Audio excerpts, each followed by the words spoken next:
Good morning, children. I hope you all are well and fine. Today I will be teaching you a chapter in maths, Roman numerals.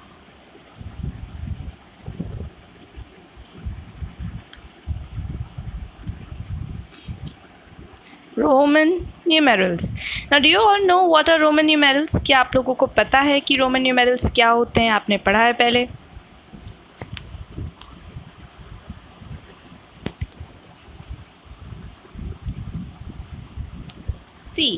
Roman numerals क्या है? Roman numerals एक numeral system है, number system है जो originate हुआ था रोम में। सबसे पहले ढूंढा गया था रोम में, इसीलिए इसका नाम जो है वो रोमन है, because it has come from Rome. Okay, and numerals tell you about numbers. Numerals tell you about numbers. So basically ये एक न्यूमेरल सिस्टम है, नंबर सिस्टम है, जिसमें हम अपने नंबर्स को न्यूमेरल्स में लिखते हैं, रोमन न्यूमेरल्स में, और उसे लिखने का एक पैटर्न होता है। Now we have to learn how to frame our numbers into Roman numerals. तो सबसे पहले हमें रोमन न्यूमेरल्स में लिखना सीखना है, तो उसके लिए हमें कुछ सिम्बल्स जानने होंगे। कुछ सिम्बल्स होते हैं, there are some symbols that are used to represent the numbers. For example,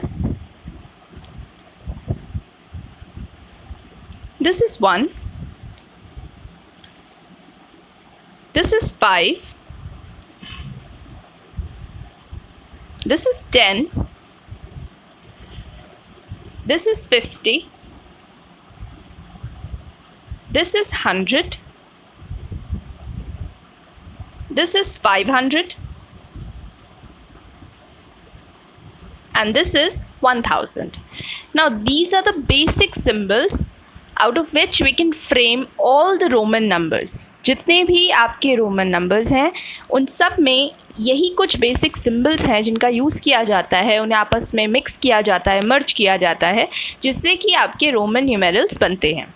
Now let me give you a quick revision. This is 1, this is 5, this is 10, this is 50, this is 100, this is 500, this is 1000. Clear everybody? Okay. अब अगर हम बोलें कि कैसे हम लिखेंगे 1, तो वो बहुत ईजी है। This is 1. Now how to make 2?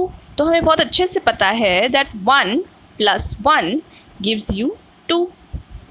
तो इसीलिए हम क्या करेंगे? We will use this 1 and we will add another 1 and we will make 2. हम क्या बना लेंगे? 2 बना लेंगे। उसी तरह से आपके बाकी नंबर्स भी बनते हैं। तो आता है हमारा सबसे पहला rule, that one number, one symbol, one numeral cannot be repeated after 3 times. 3 बार के बाद कोई भी न्यूमेरल को हम रिपीट नहीं कर सकते। We cannot repeat any numeral after 3 times. Okay, ये हम क्यों बोल रहे हैं? If I say this is 1, this is 2, this is 3, can we write this as 4? No, we cannot. हम इसे 4 की तरह नहीं लिख सकते, because 4 को हम लिखते हैं इस तरह से, and not like this. All right, so we cannot repeat any numeral 4th time. So this was the first rule, that you cannot repeat a numeral after 3 times. Now we have the second rule that tells you whenever a number or a numeral or a symbol is written after a numeral, कोई भी अगर numeral हम कोई भी symbol अगर किसी number के आगे की तरफ लिखेंगे इन फ्रंट, तो वो हमेशा ऐड होता है, और अगर हम बैक साइड लिखेंगे विच इज़ बिफोर, तो वो सबट्रैक्ट होता है। This is the second rule, a very common one. Now how to understand this, कैसे समझे इसे? तो बहुत ही बेसिक सा एक एग्जाम्पल है। अगर हमें 4 बनाना है, हाउ विल वी मेक 4? अगर मैथ्स के टर्म्स में आप देखिए तो 5 minus 1 gives you 4. Okay, now 2 plus 2 can also give you 4. पर यहाँ पर आपको ये वाला सिस्टम यूज़ नहीं करना है, क्योंकि अगर आप 2 को और 2 को ऐड करेंगे तो वो ये बनेगा, जो कि पूरी तरीके से गलत है. Okay, so we will not use this particular equation, we will use this one. और इसे फ्रेम करने के लिए हम क्या करें, सबसे पहले हमने आपको बताया 5 minus 1 gives you 4.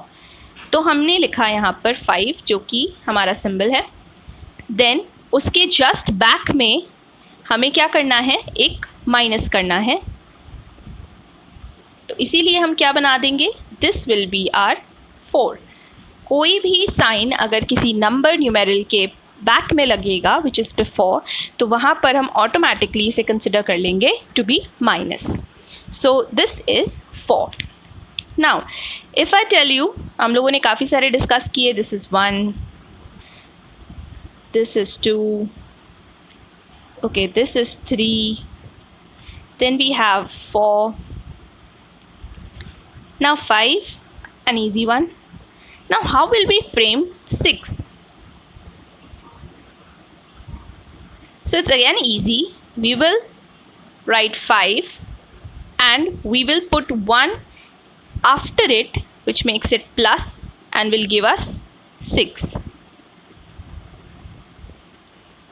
Okay, so this was 6. Now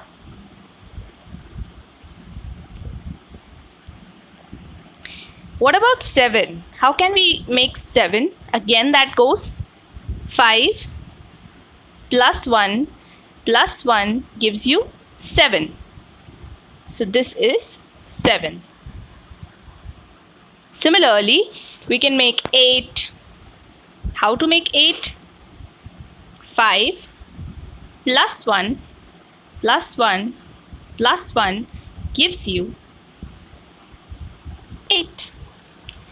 Now if I have to make 9, how will I make 9? अगर हम 9 बनाते हैं, 9 हम कैसे बना सकते हैं? क्या हम ऐसा यूज़ कर सकते हैं 5 plus 1 plus 1 plus 1 plus 1? No, we cannot do that, क्योंकि हम 3 बार से ज़्यादा कोई भी न्यूमेरल को यूज़ नहीं कर सकते हैं, कोई भी सिंबल को यूज़ नहीं कर सकते हैं टू मेक इट 9. तो इसे बनाने का अगेन फिर से हम वही फॉर्मूला देखेंगे कि कोई एक ऐसा हम बड़ा नंबर देखेंगे जिससे हम माइनस करेंगे तो वो 9 आएगा. तो हमारे पास नेक्स्ट सिंबल आता है 10. If we will write anything after it, it will be added. If we will write anything before it, it will be subtracted. तो बहुत ही ईजी सा इक्वेशन है. यहाँ पे हम क्या करेंगे, 10 को लिखेंगे and we will put a sign here which makes it 9, क्योंकि हमने before लिखा है 10 के एक सिंबल, इसीलिए ये माइनस हो जाएगा. Now if I have to make 10, this is 10. Now 11, how will we make 11? 10 plus 1 gives you 11. So इसी तरह आप रोमन न्यूमेरल्स बना सकते हैं बहुत ही ईजिली. आप नंबर्स को बस रिपीट करते जाएंगे, पर ये ध्यान रखना है आपको, पहला वाला रूल, कि you can not repeat a number after 3. कोई भी न्यूमेरल आप 3 बार से ज़्यादा यूज़ नहीं कर सकते हैं, और आपको बस ऐड करके अपने नंबर्स को फ्रेम करना है. So this was the first video of Roman numeral. ये पहला वीडियो है रोमन न्यूमेरल का पार्ट 1, जिसमें हमने आपको 2 रूल्स के बारे में बताया है. नाउ आप लोगों को it's your homework that you have to write Roman numerals till 20. You have to write from 1 to 20. Okay, in your notebooks you have to frame the table. सबसे पहले आपको टेबल बनानी है रोमन न्यूमेरल की, जिसमें बेसिक सिंबल्स जो आपको हमने स्टार्टिंग में पढ़ाया था वो आपको लिखना है. एंड उसके बाद आपको 1 से लेके 20 तक रोमन न्यूमेरल्स अपने आप बनाने हैं. And we will discuss it on next turn. Next जो हमारा वीडियो होगा नेक्स्ट टर्न पर, उस पर हम डिस्कस करेंगे कि हम 20 के बाद के रोमन न्यूमेरल्स कैसे फ्रेम करेंगे. सो आई होप आप लोगों को ये समझ में आया होगा. And if you have any problem then you can easily contact us and I will be helping you with the questions. Thank you, everybody.